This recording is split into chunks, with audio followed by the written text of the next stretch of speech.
പൊതുവേ ആവിയിൽ പുഴുങ്ങുന്ന പലഹാരങ്ങളോട് പ്രത്യേകിച്ചൊരിഷ്ടം എന്തായാലും എല്ലാവർക്കും കാണും. ഇന്ന് നമ്മൾ അപ്ലോഡ് ചെയ്യാൻ പോകുന്നത് അതാണ്. നല്ല പഴുത്ത ഏത്തപ്പഴവും കുറച്ച് അരിപ്പൊടിയൊക്കെ ഉണ്ടെങ്കിൽ നമുക്കത് പെട്ടെന്ന് തന്നെ സെറ്റാക്കി എടുക്കാം. വീഡിയോ സ്കിപ്പ് ചെയ്യാതെ ഫുള്ള് കാണണം. ഇഷ്ടപ്പെട്ടാൽ സപ്പോർട്ട് ചെയ്യണേ. താമസിക്കുന്നില്ല, നേരെ വീട്ടിലേക്ക് തന്നെ പോവാം.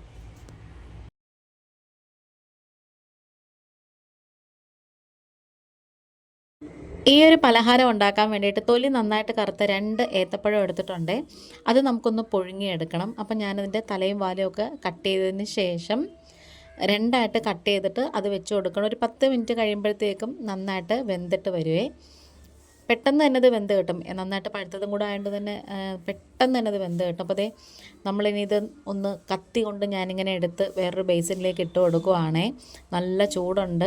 അപ്പോൾ ഇതിൻ്റെ തൊലി ഒന്ന് കളയാൻ വേണ്ടിയിട്ട് നോക്കിയതാട്ടോ. കത്തി കൊണ്ട് ഇങ്ങനെ ചെറുതായിട്ടൊന്ന് കീറിയതിന് ശേഷം പെറുത്തൊക്കെ ഇങ്ങനെ പിടിച്ച് വലിച്ചപ്പോഴത്തേക്കും തൊലിയെല്ലാം ഇളകി വന്നു. അങ്ങനെ അതൊക്കെ കഴിഞ്ഞിട്ട് ഇനി നമുക്ക് നെടുകെ ഒന്ന് കീറിയിട്ട് അതിൻ്റെ അകത്തുള്ള ആ കുരു ഉണ്ടല്ലോ, കറുത്ത കുരു, അത് നമുക്കൊന്ന് ഇളക്കി മാറ്റണം. ഈ ഒരു കാര്യമൊക്കെ ചെയ്യുമ്പം നല്ലോണം സൂക്ഷിച്ച് ചെയ്യണം. കാരണം കൈ നല്ലെങ്കിൽ പൊള്ളുവേ. നല്ല ചൂടുണ്ട് കേട്ടോ.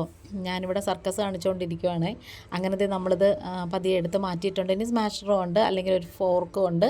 ഒന്നുമില്ലെങ്കിൽ ഒന്ന് മിക്സിയിലിട്ട് പതുക്കെ ഇങ്ങനെ ഒന്ന് അടിച്ചാൽ മതി. മിക്സിയിലടിക്കുന്ന കുറച്ച് റിസ്ക് ആണ്, കാരണം നല്ല ചൂടുണ്ട്, മിക്സി ചീത്തയായി പോവും.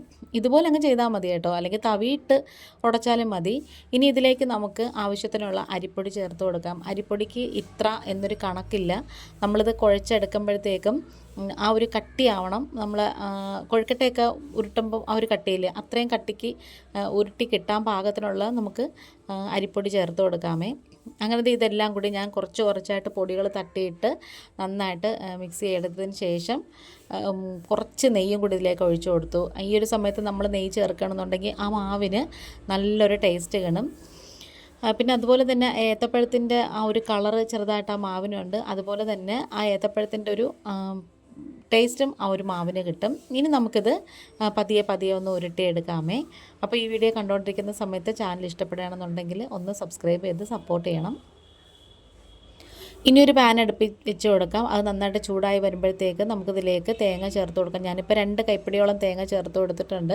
പിന്നെ എത്രത്തോളം മധുരം നിങ്ങൾക്ക് ആവശ്യമുണ്ടോ അത്രത്തോളം ശർക്കര എടുക്കണേ. ഇത് അഴുക്കും മണ്ണും ഒന്നും ഇല്ലാത്ത ശർക്കര ആയതുകൊണ്ടാണ് ഞാൻ ചീകിയിട്ട് അതിലേക്ക് ഇട്ട് കൊടുത്തത്. അഴുക്കൊക്കെ ഉള്ളതാണെങ്കിൽ ഉരുക്കി അരിക്ക് കളഞ്ഞിട്ട് വേണം എടുക്കാനേ. ഇതിലേക്ക് നല്ല ടേസ്റ്റ് കിട്ടാൻ വേണ്ടി കുറച്ച് നെയ്യും കൂടി ചേർത്ത് കൊടുത്തിട്ടുണ്ട്.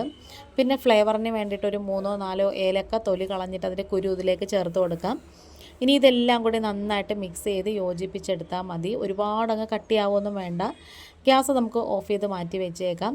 ഇനി നമ്മൾ നേരത്തെ കുഴച്ച് വെച്ചിട്ടുള്ള മാവുണ്ടല്ലോ, പതുക്കെ ഇങ്ങനെ കൈകൊണ്ട് കുഴച്ച് ഇങ്ങനെ പരുവപ്പെടുത്തി എടുത്തിട്ട് അതിങ്ങനെ ഒന്ന് പരത്തിയതിന് ശേഷം അതിൻ്റെ ഉള്ളിലേക്ക് സ്റ്റഫിംഗ് ആയിട്ട് ഈ തേങ്ങ ശർക്കര കൂട്ടങ്ങ് വെച്ച് കൊടുക്കാം. നമ്മൾ സാധാരണ കൊഴുക്കട്ട ഉണ്ടാക്കത്തില്ലേ, അത് തന്നെ കേട്ടോ സംഭവം.